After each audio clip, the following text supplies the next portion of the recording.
Bismillahirrahmanirrahim.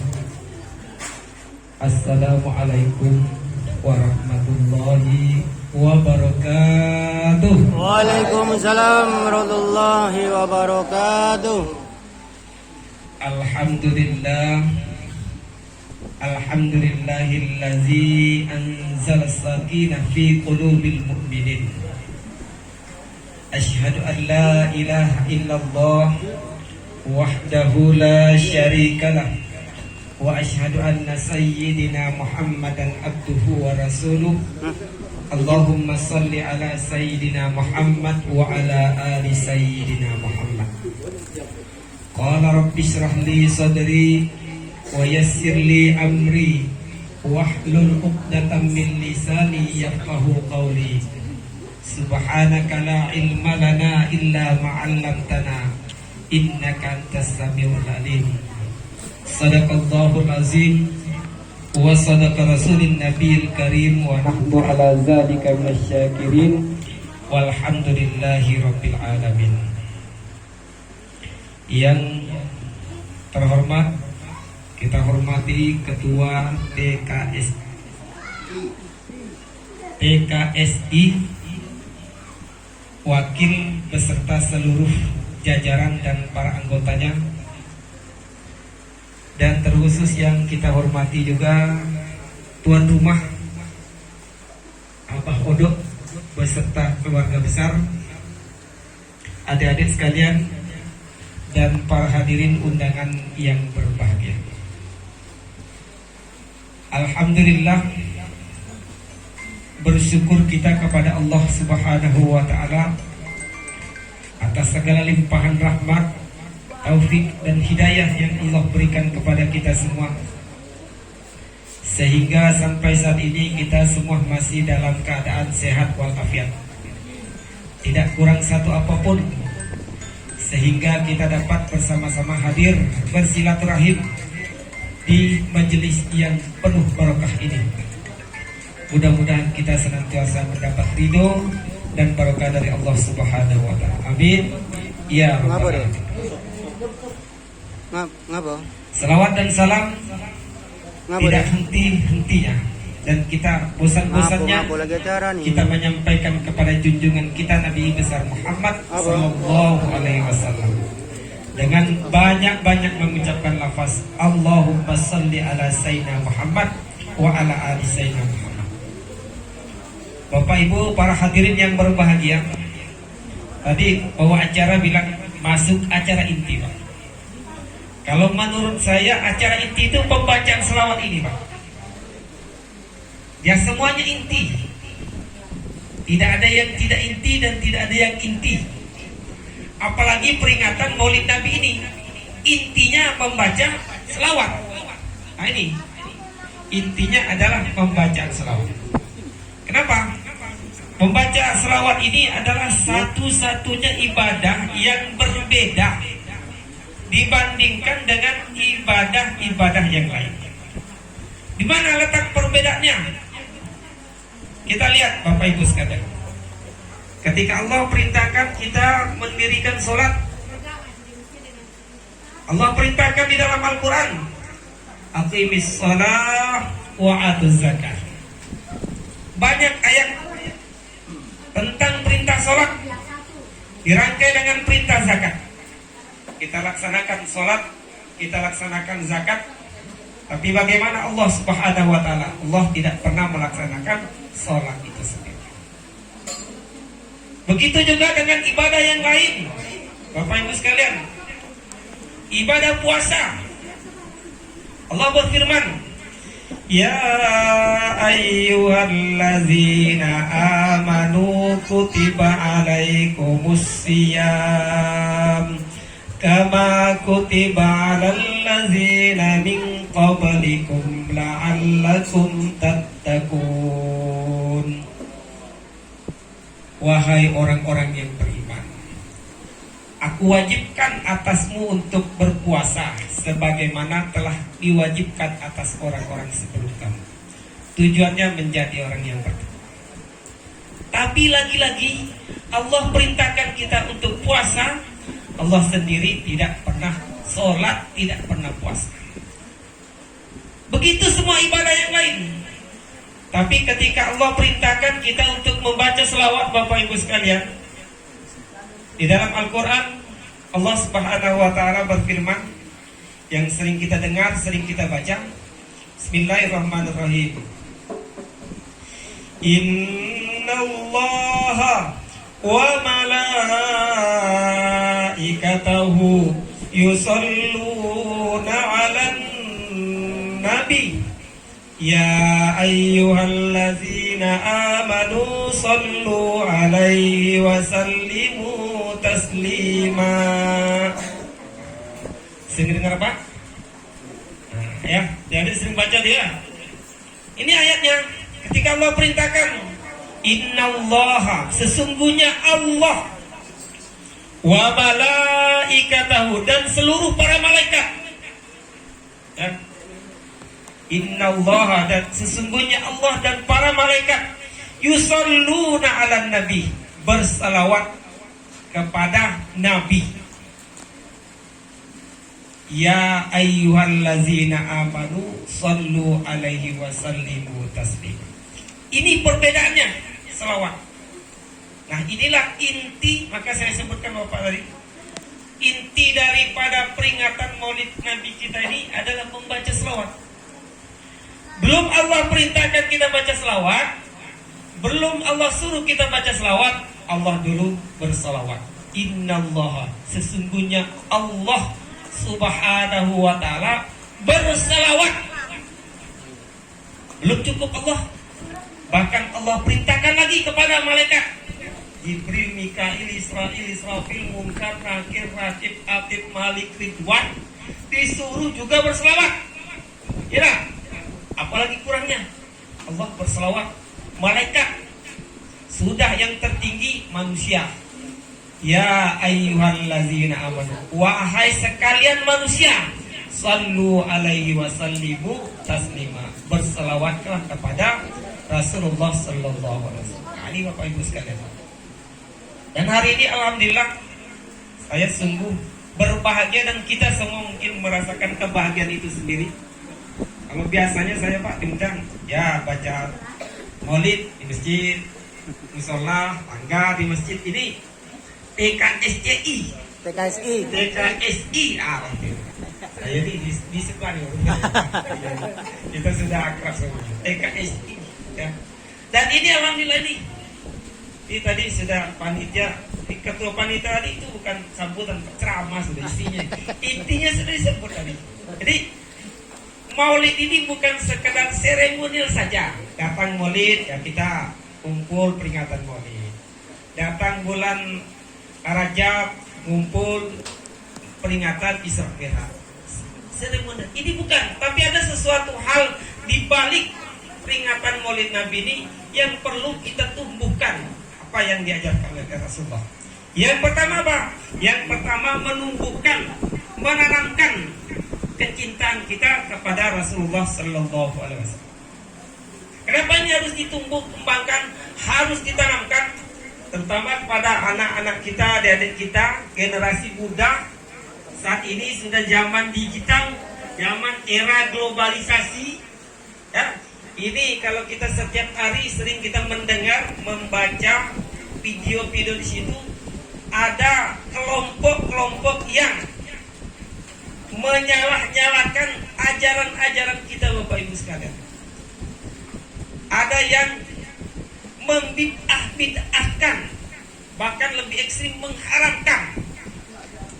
Maulid Nabi itu tidak pernah Rasulullah ajarkan. Maulid Nabi itu tidak ada. Yasinan itu tidak ada. Kumpul-kumpul berdoa bersama itu tidak ada. Kalau ini didengar, dibaca oleh anak-anak kita yang masih dangkal pemahamannya, ini sangat mengkhawatirkan bagi kita. Nah, inilah salah satu tujuan kita berkumpul di sini, untuk memberikan pemahaman kepada kita dan khususnya kepada anak-anak kita bahwa Maulid Nabi itu adalah suatu hal yang memang benar. Rasulullah tidak pernah mengajarkan, tapi di dalam Al-Quran, fazakir fa inna zikratan fa'ul mu'minin. Peringati, karena sesungguhnya peringatan itu memberikan manfaat bagi Rasulullah, bagi orang-orang yang mukmin. Ini peringatan, Bapak Ibu sekalian. Nah, Rasulullah itu mengajarkan kepada kita untuk puasa Senin Kamis. Ya tadi ya, ya Pak ya, Senin Kamis. Ternyata apa?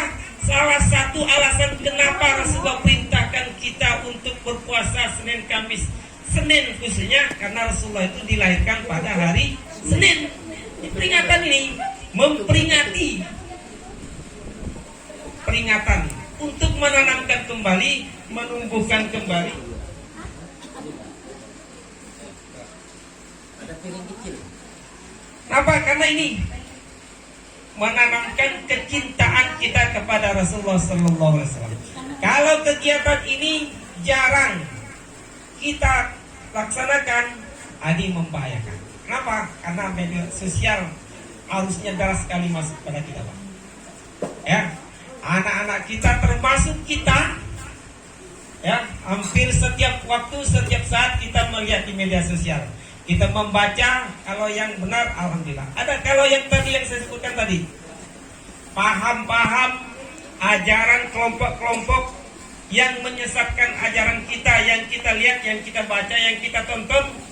Kalau ini kurang kuat pemahaman kita, ini bisa menggeser pemahaman kita. Kita menggeser amalan-amalan kita. Inilah pentingnya kita laksanakan.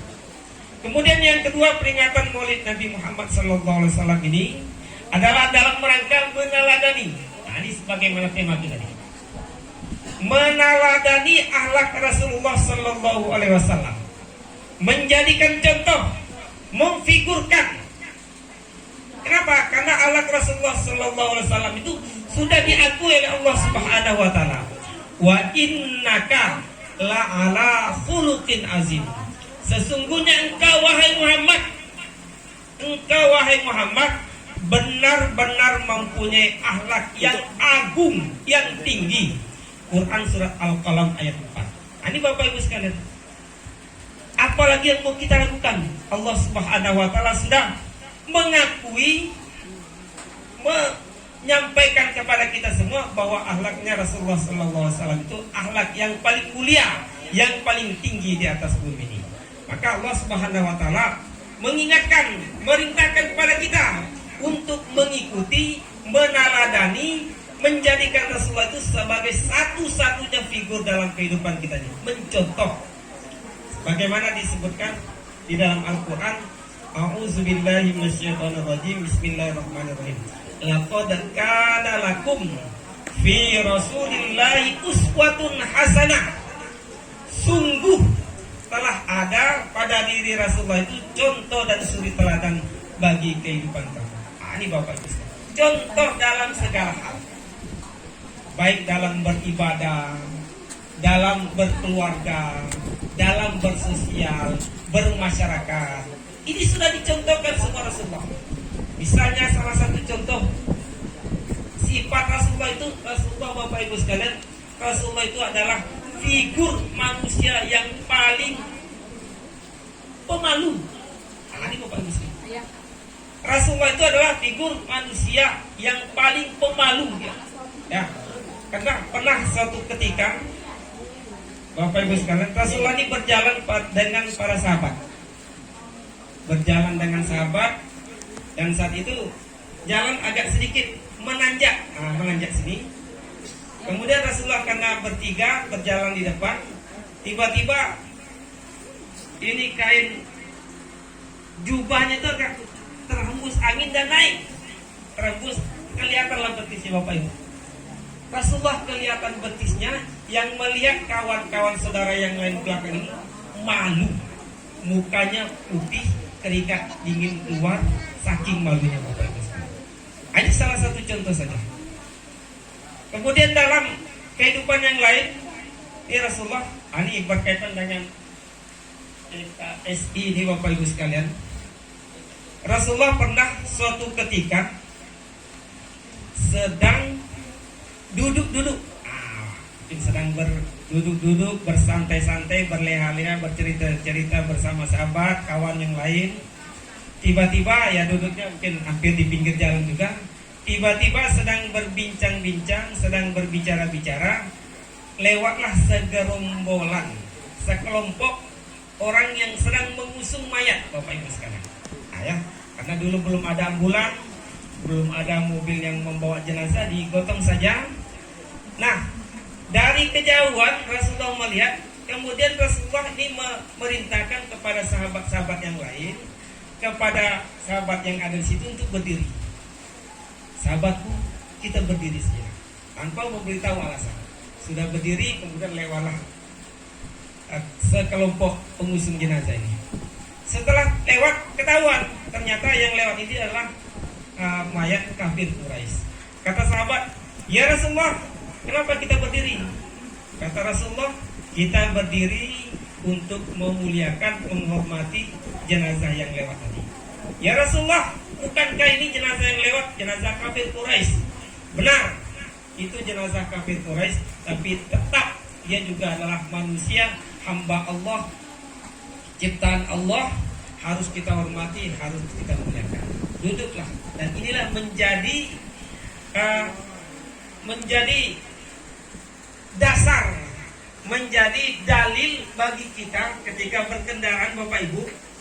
Ini etika, ya Pak ya. Hadis untuk ketika ada ambulan, ada mobil-mobil penting, kebakaran mungkin, atau ya kita sebagai pengendara, etika kita berkendara ya kita berilah kesempatan untuk biar didahulukan.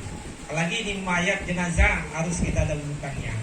Kenapa? Karena dia harus memang segera mendahulukan, ya Pak ya, Bapak Ibu sekalian yang berbahagia. Ini kemudian dalam melaksanakan perjalanan, Bapak Ibu sekalian, ini hal yang penting yang harus sehari-hari kita laksanakan, bahwa dalam Islam ini adalah rahmatan lil alamin, mengatur segala hal dalam kehidupan kita. Nah, termasuklah dalam kita berkomunikasi, berkomunitas dalam melaksanakan perjalanan. Nah, perjalanan yang pertama, etika kita ketika kita mau melaksanakan perjalanan, yang pertama kita pasang niat, Bapak Ibu sekalian. Niat kita untuk melaksanakan perjalanan itu, berkunjung kemana saja harus kita pasang niat untuk menyambung silaturahim kah, untuk mengunjungi apa saja kah, niat kita. Kenapa? Karena kata Rasulullah, innamal a'malu binniyat. Sesungguhnya segala pekerjaan, segala perbuatan itu tergantung kepada niat kita. Nah, ini Pak, sama dengan sholat itu semuanya sama. Zuhur, asar, maghrib, isya, sholat sunat, sholat apa saja, bentuk sholatnya sama. Yang membedakan apa? Niatnya Bapak Ibu. Oh, ini sholat zuhur. Kenapa? Karena niatnya sholat zuhur. Niat kita pasang niat kita untuk kebaikan. Mudah-mudahan dengan niat yang baik ini, perjalanan kita menjadi perjalanan yang bernilai ibadah kepada Allah Subhanahu wa Ta'ala. Ini. Jadi kita tidak berjalan sekedar saja, tapi punya nilai ibadah. Kenapa? Karena diawali dengan niat yang baik. Itu Bapak Ibu sekalian. Kemudian yang kedua, dalam melaksanakan perjalanan ini, dalam Islam ada yang disebut dengan sholat sunnah safar. Nah, ini Bapak Ibu sekalian, biasanya hanya identik dengan orang yang melaksanakan perjalanan haji atau umrah saja. Tapi secara umum, sholat safar ini bisa saja kita laksanakan setiap saat ketika kita mau melaksanakan perjalanan. Nah, inilah mulianya, inilah Islam, inilah indahnya Islam, inilah baiknya Islam. Setelah kita berdoa selamat untuk perjalanan, ada sholatnya Bapak Ibu sekalian. Mau minta hujan, ada sholatnya. Mau ada hajat kita yang spesial, ada sholatnya. Ada dua pilihan yang membingungkan kita, A, B, B, A, B, ada sholatnya. Termasuk dalam perjalanan ada sholat safar Bapak Ibu sekalian.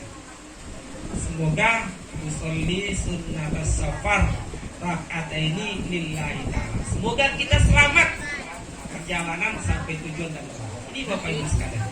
Ini perjalanannya. Kemudian doa yang diajarkan oleh Rasulullah SAW dalam melaksanakan perjalanan ini ada beberapa. Bismillahi tawakkaltu 'alallah wala haula wala quwata illa billahil aliyyil azim. Atau doa naik kendaraannya, subhanallazi sakhkhara lana hadza wa ma kunna lahu muqrin wa inna ila rabbina lamunqalibun. Atau ada lagi, bismillahi majraha wa mursaha inna rabbi laghafurur rahim. Walaupun doa ini sesungguhnya sebagian ulama menyebutkan untuk kendaraan laut, ya Pak ya. Tapi tidak menutup kemungkinan yang kita berkendaraan darat ini akan melewati laut juga, ya Pak. Misalnya kita melewati jembatan, jadi tidak itu untuk naik kendaraan laut itu bismillahirrahmanirrahim. Tapi kita akan karena melewati juga demikian. Nah, inilah Bapak Ibu sekalian yang pertama. Kemudian yang terakhir Bapak Ibu sekalian, kata Rasulullah, apabila kalian berjalan dengan jumlah 2 orang atau lebih, maka pilihlah satu di antara sebagai ketua perjalanannya. Ini Bapak Ibu sekalian. Pilih. Nah, ini Islam ini kembali lagi. Islam rahmatan lil alamin, mengatur secara keseluruhan kehidupan manusia secara komprehensif dan segala hal dari yang terkecil sampai yang terbesar. Kalau kita buka literasi buku-buku, tidak kita jumpai sedetail itu. 2 orang, 3 orang itu apa aja Pak. Tapi ternyata biar fokus siapa yang bertanggung jawabnya. Ya, Bapak bertiga, jelas. Ini penanggung jawabnya. Dan ini sudah diajarkan. Dan ini sudah dipraktekkan oleh Rasulullah SAW. Baik Bapak Ibu sekalian yang berbahagia, inilah maulid Nabi Muhammad SAW ini mengingatkan kita kembali kepada akhlaknya Rasulullah SAW, supaya kita tidak lari, tidak melenceng dari apa yang telah diajarkan oleh Rasulullah SAW. Bapak Ibu sekalian yang berbahagia, maulid Nabi ini kemudian ini yang tadi kata di dalam Al-Quran disebutkan, Qul in kuntum tuhibbunallah. Qul in kuntum, katakanlah jika kamu mencintai Allah, tuhibbunallah wa yuhibbuna rasul, cintailah Rasulullah sallallahu alaihi wasallam. Dan apa kelebihannya? Ketika kita cinta kepada Allah, cinta kepada Rasulullah, maka Allah ampuni segala dosa-dosa kita. Bapak Ibu sekalian yang berbahagia, kegiatan peringatan Maulid Nabi ini tentu tidak terlepas lagi kita dengan kegiatan silaturahim, kegiatan majelis. Nah, kegiatan majelis inilah yang mau kita tumbuh kembangkan lagi, banyakkan kegiatan supaya ada kegiatan majelis. Kenapa? Karena kita sepi daripada kegiatan majelis, sepi dari kita kegiatan ngumpul-ngumpul, maka disinilah celah orang-orang yang tidak bertanggung jawab, celah dari paham-paham yang tidak baik dan tidak benar, di situ dia telah masuk. Tapi kalau kita terus ada kegiatan ngumpul, minimal baca yasin, minimal ngumpul-ngumpul silaturahim, maulid Nabi dan lain sebagainya, ini menjadikan musuh kita kekar, menjadikan musuh kita itu tidak berani masuk di celah itu. Tapi kalau diam-diam ada kegiatan sepi, ini Bapak Ibu sekalian, termasuk kita di kota Jambi ini, Bapak Ibu sekalian, untuk diketahui itu diam-diam paham-paham aliran ajaran-ajaran sesat menyesatkan itu sesungguhnya ada di sekitar kita. Apakah ini menjadi tanggung jawab kita pribadi masing-masing, menjadi tanggung jawab kita masing-masing untuk menjaga keluarga kita, anak-anak kita? Tentu dengan cara apa? Tidak dengan diam saja ya, bisa saja dengan mengikutkan kegiatan-kegiatan keagamaan, kegiatan-kegiatan sosial. Mudah-mudahan dalam kegiatan ini menjadi benteng bagi kita untuk melawan semua itu. Bapak Ibu sekalian yang berbahagia, mungkin tidak panjang yang dapat saya sampaikan. Yang penting silaturahim kita nih, yang penting majelis kita nih. Kita maulid Nabi ini bisa disebutkan Intinya bukan sini. Kita bermajelis ini sudah menjadi inti sesungguhnya. Memang tidak mungkin ngumpul-ngumpul tidak ada apa-apa. Jadi silah dengan antusias sedikit, isilah dengan ini. Intinya kita melaksanakan kegiatan. Mudah-mudahan majelis kita ini, kenapa? Karena kata Rasulullah, barang siapa yang berada di dalam suatu majelis ilmukah itu namanya, majelis zikirkah itu namanya, atau majelis istighfarkah itu namanya, maka pahalanya lebih baik daripada sholat 1000 rakaat. Jadi kita duduk sini bukan tidak dapat nilai ibadah. Pahala yang kita dapatkan sama dengan melaksanakan sholat sunat 1000 rakaat. Nah, ini bagus. Sholat sunat kita dari habis isya sampai subuh mungkin belum dapat 1000. Ini kita datang sini saja sambil minum, sambil makan, sambil silaturahim, sambil bercakap-cakap dengan kawan sebelah yang jarang ketemu. Pahala Bapak Ibu, silaturahim. Bahkan kata Rasulullah tidak cukup dengan sholat sunat 1000 rakaat. Lebih baik daripada menjenguk saudara kita sebanyak 1000 orang. Ini pahala yang kita dapatkan Bapak Ibu sekalian. Oleh karena itu alhamdulillah sangat beruntung, sangat berbahagia dengan hidayah Allah berikan kepada kita semua dapat hadir bersama ini. Insyaallah mudah-mudahan nilai-nilai ibadah dalam satu majelis, nilai-nilai dan ibadah dalam satu perkumpulan itu insyaallah Allah berikan kepada kita semua. Amin. Dan setiap langkah kita menuju dalam satu majelis itu Allah angkat derajat kita, Allah hapus segala dosa-dosa kecil yang pernah kita lakukan. Amin ya rabbal alamin. Terima kasih atas segala perhatian dan mohon maaf atas segala kekurangan. Mudah-mudahan dengan kegiatan ini sesuai dengan tema kita membangun komunitas yang berkualitas, berakhlak, beriman, bertakwa di era digital ini serta menjalin tali persaudaraan. Tali persaudaraan kita itu ukhuwah Islamiyah, ukhuwah Basyariah dan ukhuwah Bataniyah. Ukhuwah Islamiyah itu tidak memandang kita sebagai saudara satu suku saja, tidak memandang kita saudara sebagai satu bangsa Indonesia saja, tidak memandang satu manusia saja, tapi itulah saudara kita semua. Tidak memandang semua itu. Selagi orang yang beriman itu saudara kita, selagi orang manusia itu saudara kita, karena kita sama-sama ciptaan Allah Subhanahu. Mudah-mudahan apa yang menjadi tema kita ini bisa terwujud dan insya Allah ridho dan barokah Allah Subhanahu Wa Taala selalu tercurahkan untuk kita semua. Kepada keluarga kita, kepada anak-anak kita, insya Allah mudah-mudahan akan selalu memiliki keberkahan.